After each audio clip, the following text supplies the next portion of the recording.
तो जैसा कि पिछले एपिसोड में हमने देखा कि फैंग उस कॉन्शियस इंडक्शन हेलमेट को पहन लेता है और वार गॉड पैलेस में इंटर हो जाता है। वहीं लिया और वेनिना फैंग को किल करने के लिए कोई ना कोई आइडिया सोच रहे होते हैं। तो लिया और वेनिना को कहता है कि तुम परेशान मत हो, मेरे पास उस फैंग को किल करने के लिए एक बहुत ही अच्छा प्लान है। तो वेनिना लिया को कहती है कि तुम उसे कैसे किल करोगे, वो तो बहुत ही ज्यादा पावरफुल वॉरियर बन गया है और साथ ही साथ अब वो एक इंस्पेक्टर भी बन गया है। तो लिया उसे कहता है कि तुम इस बात से परेशान मत हो, मैं उस फैंग को किल करने के लिए अपने एक दोस्त की हेल्प लूंगा और मेरा वो दोस्त बहुत ही ज्यादा पावरफुल वॉरियर है और वो इस वर्ल्ड में टॉप 10 पावरफुल वॉरियर्स में आता है। मैं उसके साथ फैंग को किल करने के लिए डील करूंगा, फिर चाहे मुझे इसके लिए कोई भी कॉस्ट पे करनी पड़े। अब आगे तो एपिसोड स्टार्ट होता है और हम देखते हैं कि फैंग अभी भी विंडो में खड़ा होकर वार गॉड पैलेस को देख रहा होता है और कहता है कि जैसा मैंने सोचा था, ये वार गॉड पैलेस तो बिल्कुल एक फेरी टेल की तरह है। अब फैंग उस वार गॉड पैलेस को देख ही रहा होता है कि तभी वो एआई सिस्टम फैंग को कहती है, मिस्टर फैंग, आपकी इस लाइब्रेरी में 2 बुक्स पड़ी हुई हैं जिन्हें आपको रीड करना चाहिए।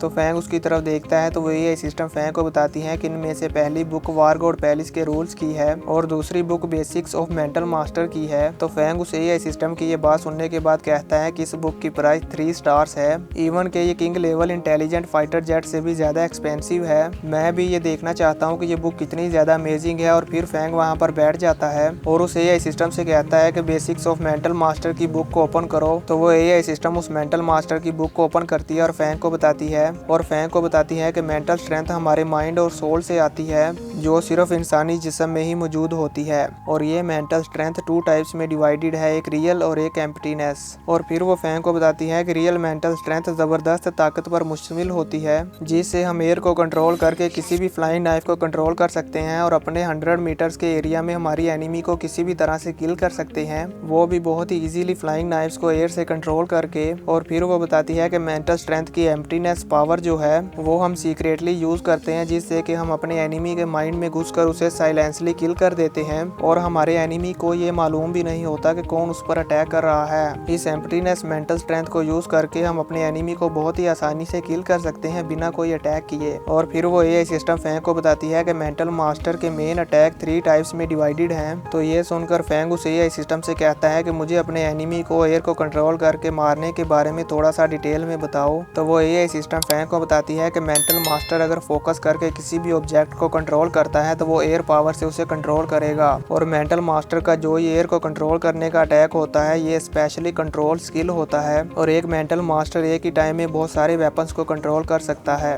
और वो अपने इस कंट्रोल स्किल को यूज करते हुए पावरफुल से पावर अटैक का भी डिफेंस कर सकता है। और फिर वो एआई सिस्टम फैंग को स्क्रीन पर डिस्प्ले करके दिखाती है कि एक मेंटल मास्टर अपने कंट्रोल अटैक को प्रैक्टिस कर करके कितने ज्यादा लेवल्स तक अचीव कर सकता है और एक वार गॉड लेवल का मेंटल मास्टर एक ही टाइम में 20 वेपन्स को कंट्रोल कर सकता है। फैंग उस डिटेल को देखकर हैरान हो जाता है और कहता है कि मैं अभी सिर्फ 6 ब्लेड्स को ही कंट्रोल कर सकता हूँ, जो कि स्ट्रॉन्गेस्ट पावर को मेंटेन रखने के लिए काफी नहीं है। हालांकि वो लिया दूसरे ट्रेनिंग कैंप से ट्रेनिंग ले रहा है पर वो भी 9 ब्लेड्स को कंट्रोल कर सकता है और मेरी पावर तो उस कैटलैन से बहुत ही ज्यादा है, पर फिर भी मैं सिर्फ 6 ब्लेड्स को ही कंट्रोल कर पा रहा हूँ। और अगर इन फ्यूचर मेरा सामना किसी ऐसे वॉरियर से होता है जो कि 10 से भी ज्यादा फ्लाइंग नाइफ्स को कंट्रोल कर सकता है तो मेरे लिए उसका सामना कर पाना बहुत ही ज्यादा मुश्किल हो जाएगा। अभी फैंग इस बारे में सोच रहा होता है कि तभी वो एआई सिस्टम फैंग से कहती है, अगर मैं आपके सबसे स्ट्रॉन्गेस्ट अटैक पावर का अंदाजा लगाऊं तो वो 500,000 किलोग्राम से भी ज्यादा है। इस कैलकुलेशन के हिसाब से अगर आप 20 फ्लाइंग नाइफ्स को कंट्रोल करना सीख लेते हैं तो आपके उन 20 फ्लाइंग नाइफ्स की अटैक पावर को कैलकुलेट करने के बाद आपकी पावर 10 मिलियन किलोग्राम तक हो जाएगी।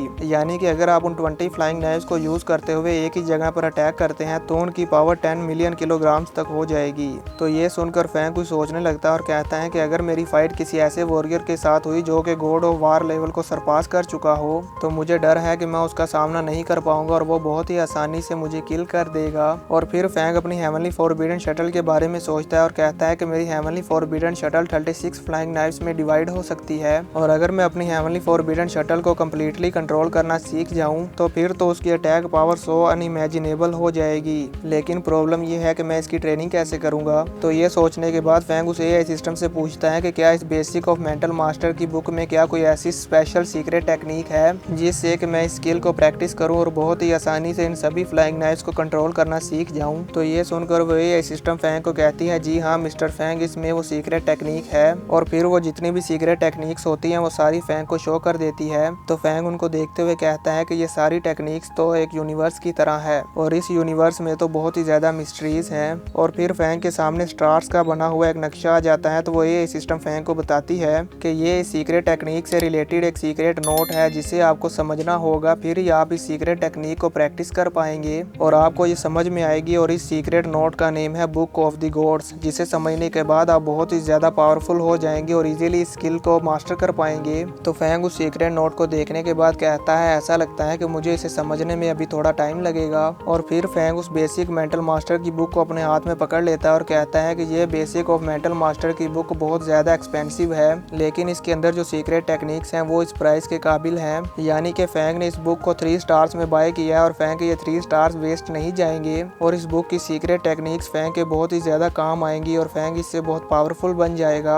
जिसके बाद फैंग उस बुक को अपने पास रख लेता है और खड़ा होता है और कहता है कि अभी मैं लेट हो रहा हूँ, अभी मुझे चलकर दूसरे गॉड ऑफ वार वॉरियर से भी मिलना चाहिए। जिसके बाद फैंग उस एआई सिस्टम के साथ वार गॉड पैलेस की तरफ जाने लगता है। तो वह एआई सिस्टम फैंग को बताती है कि इस वार गॉड पैलेस के रिकॉर्ड्स के अकॉर्डिंग इस वार गॉड पैलेस को लीडर होंग और ली शैंग ने बनाया था। अब क्योंकि दोस्तों लीडर होंग को तो हम पहले भी एपिसोड्स में देख चुके हैं, लेकिन अभी तक हमने लीडर ली शैंग को नहीं देखा और ये लीडर ली शैंग कौन है ये हमें आगे आने वाली एपिसोड में मालूम होगा, क्योंकि अभी तक मैंने भी लीडर शैंग को नहीं देखा, बस उनके बारे में सुना है। तो जैसे ही लीडर शैंग आएंगे तो मैं आपको उनके बारे में जरूर बताऊंगा। और फिर वो एआई सिस्टम फैंग को बताती है कि इस वार गॉड पैलेस में जो भी warrior God of war level को सरपास कर लेता है वो इस वार गॉड पैलेस में एल्डर बनने के लिए क्वालिफाइड हो जाता है और फिर वो इस वार गॉड पैलेस के ग्रेट एल्डर्स की काउंसिल में ज्वाइन हो सकता है। अभी फिलहाल इस वार गॉड पैलेस की काउंसिल में 59 ग्रेट एल्डर्स हैं। तो ये सुनकर फैंग कहता है कि इसका मतलब कि ये जो 5 वॉरियर्स हैं ये अभी इस टाइम पर इस वर्ल्ड के सबसे स्ट्रॉन्गेस्ट पर्सन हैं। तो वो एआई सिस्टम कहती है जी हाँ मिस्टर फैंग आपने सही समझा, इनमें से सबसे टॉप पर हमारे लीडर होंग हैं। और इसी के साथ ये एपिसोड यहीं पर खत्म हो जाता है। तो दोस्तों अगर आपको मेरी एक्सप्लेनेशन पसंद आई हो तो कमेंट करके जरूर बताना, वीडियो को लाइक कर देना, चैनल को सब्सक्राइब करके बेल नोटिफिकेशन को ऑल पर सेट कर दो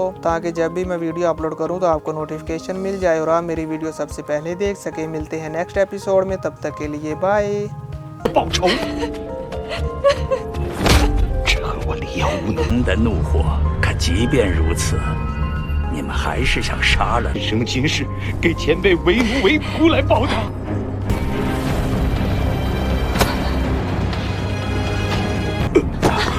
想当年，你我一块征战沙，惊人巨力，隔空控物，杀敌于10里之外。